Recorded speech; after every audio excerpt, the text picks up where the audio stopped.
由2026年1月21日起，租用人以先到先得方式預訂7日內嘅室內籃球同排球設施時，必須填寫另外2名同行使用者嘅資料。揀設施，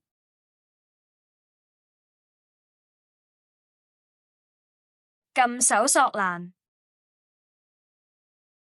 瀏覽設施，可以揀收費或不收費嘅設施。揀設施類型，籃球。揀地區或組。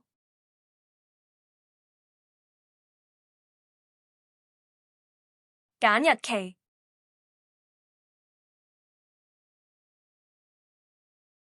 撳搜尋。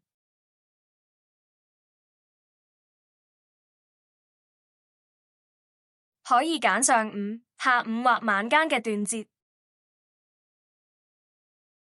揀場館可預訂嘅段節。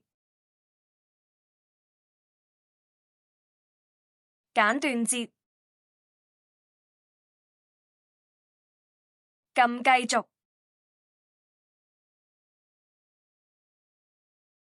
揀係咪需要預訂其他設施，如果無需要，撳否。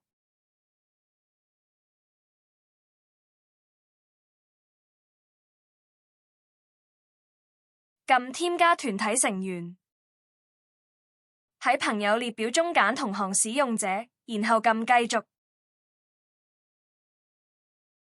你可以繼續添加同行使用者，亦可以刪除並重新選擇同行使用者。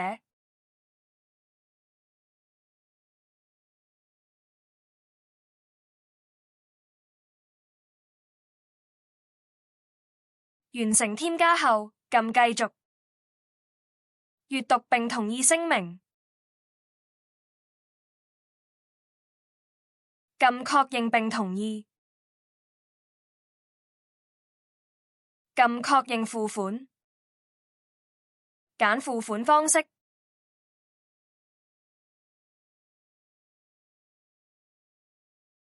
撳確認付款。